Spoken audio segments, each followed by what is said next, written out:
Hey guys, today I asked a clairvoyant to answer a lot of questions about my life. Because of your recent life change, your awakening is having you need a different type of guidance. Clearly, because now you're tapped into other things. The next thing you have to attack is loneliness. I have been feeling that recently a lot. Like I need to be alone. Like you need to just say fuck it. There is a younger spirit that it's almost like they're feeling your heart. It's like I either really have a big heart or I'm just dumb and I just want to love everybody and I don't care if they hurt. I'm just gonna show you love because that's who I am. It's like this person embodies love, like they are love. And I feel like that's you, and you hate feeling the opposite. You hate feeling that, like just like anybody else. You've gone through a lot of negativity in this life because in order for you to understand how to get out of it, I have to go through it. You learn more from losing than from winning. I do. And in order for you to be able to teach somebody, hey, this is how you get out of your funk. This is how you get out of your depression. Put myself in the situation. You need to master darkness. And it's so crazy because I literally wrote that in my notes the other day. I would get ready and go to the park, and I would get there. I'm like, what the fuck am I doing here? Like, why did I come to the park? You know, and I would just sit in my car and think, and then all of a sudden I met someone at the park who I feel like I need to help them. But once I met him, that urge of wanting to go to the park went away. And I felt like I was guided there to meet this person because this person is going to help a lot of people who are in his situation. And the only way that you're able to do that is to know how to talk to them or be able to put yourself in their situation. And you accomplish more when you do it a certain place where you know, like when that person doesn't feel like they're being attacked or they're being threatened. And then I was thinking, I'm like, it's crazy, you know, how God does things. How, yes, if God comes and talks to us, we will understand so much because he would know in what tone to talk to us to get us to understand and get through our head. And it's crazy how God has to like put people in certain situations to learn certain things, to be able to help other people. Your beliefs are very expansive, but you're very traditional in certain ways. Like as far as like your values. You have these beautiful values that you have, but you also know that there's a lot of things that don't really sit right with you as far as like what's going on in the world or like with people who resonate with you. I feel like you want to call out a lot of bullshit that's going on. Yeah. And you're being put in a situation and you don't want to say the wrong thing because you're gonna offend these people. Yeah. And then if I want to make these people happy, I'm gonna piss this side off. Yeah. But half of this is right, half of that is right. And at the end of the day, you have to bring them together. Yeah. And the only way you're gonna do it is by not pleasing both sides. Yeah. And be like, look, this is true, but all that other shit, that's just other stuff that is being thrown into maybe like society, maybe that's just like to your social circle. That's not right. Like, no, that's a little too much. Like, you gotta stop people pleasing. People need leadership, and nobody's stepping up to be a leader. People want to say what they want to say, and then kind of go back into their little turtle shell and be like, but I don't want any blame. And I think that you're one of those persons that people look. They come to you because you're gonna stick to your guns. Yeah. You're gonna stick to what you said like the first time because that's what you truly believe. You met people that were not from where you were from, and they made you believe in their beliefs, and they basically like they betrayed you. And now that's why in this life you're all about like your core beliefs. What's right is right, what's wrong is wrong. And although sometimes that might be like in this world it's always wrong.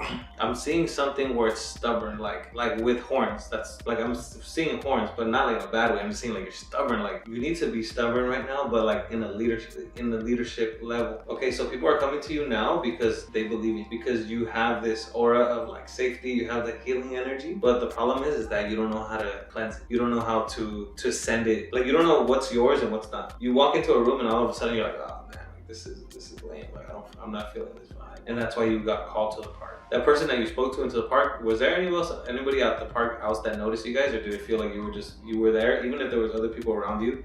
It almost felt like they weren't paying attention. Yeah. That was one of your spirit guides. But you had to leave this because there's too much energy here. Yeah, it's crazy. That's true. So you know what it's like to be an expert, to be a master in your profession. But now it's time for you to master like the darkest parts, which is like any type of fear of being alone. There's a lot of past life trauma because you were very spiritual in past life. You were by yourself in past lives. You didn't really like people in past lives. and that's why you came. So now you came into this life and deal with people Yeah. that you don't like. Yeah. A lot of people that you don't like, that you question their character. Yeah. But I have to do it because it's a work. You chose to come here and to do the opposite and to expose yourself to people. And it's like, man, I love what I do, but I wish I could do it with nobody. But not talking to them. And that's how they came out. Like a big part of the extensions was like, I want to be able to give my talent to someone and be able to women to experience me without me having to deal with them. How do I do that? Let me create a hairpiece that I can just ship to them and they can still experience me through it. You're gonna like the experience with people more once you learn how to explain how to get out of depression, out of anxiety, out of sadness, out of I don't fit in, and being able to tell people like, oh, I can explain it to you very simply. You don't have to go to a lot of times. It's hurt your relationships. I become toxic. You have the values, but you're not accepting his energy. You do represent people, but one-on-one, like I'm gonna talk to you over here. But now you have to put yourself in the front, out there, and not worry about whether you're gonna turn around and nobody's gonna be there to back you. The more you walk alone, the more that people are gonna like walk with you, and you're gonna come across right before, you're gonna get tested either 2 to 3 weeks, 2 to 3 months, or maybe 2 to 3 years. Don't give up on what I taught you because people are gonna let you down.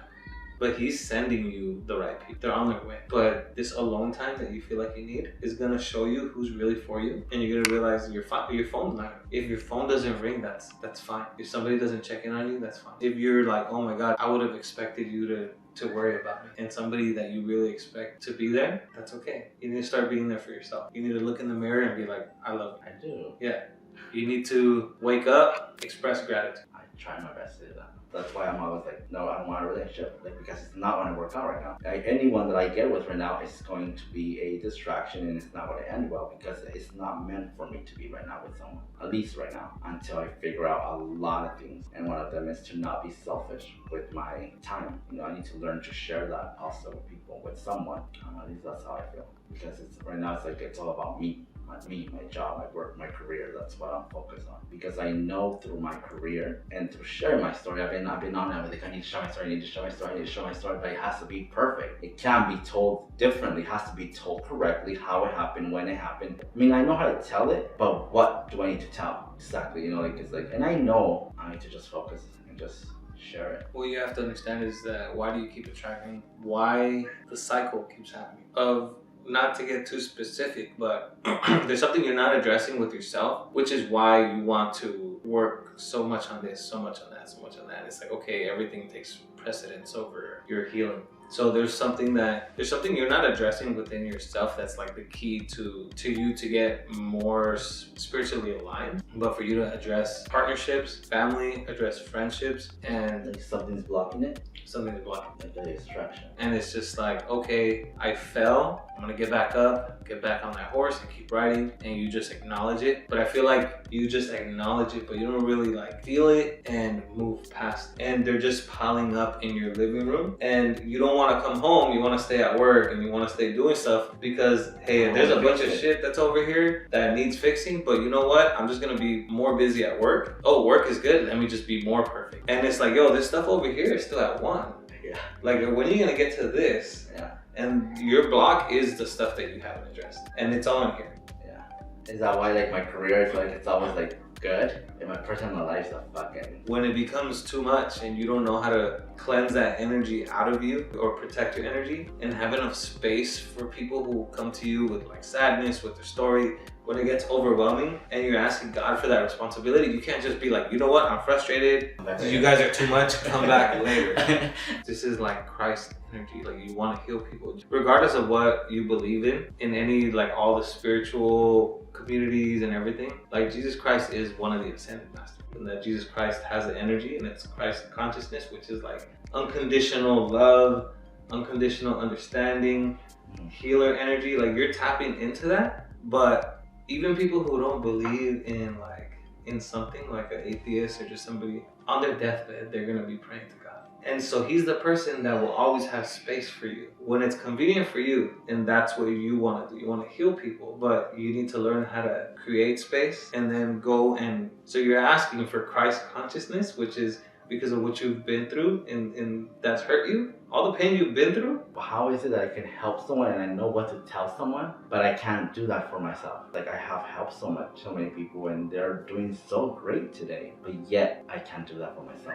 It's validation, it's boundaries, it's not addressing like your own issues. Everybody wants to talk about the easy boundaries. Like, oh, I have a boundary, like how you treat me. I'm not gonna accept how you treat me. I only accept this treatment. But those are the easy boundaries. It's always easy to put a boundary on somebody else. What are the hard ones? The boundaries on yourself. Is like, okay, this person did something, like they cheated on me. And now they're coming back and they're claiming that they're sorry, they want to change, that everything's going to be better, they learn from their mistake. That boundary that's not easy is the one that you set for yourself to be like, no, you know what? I'm not going to take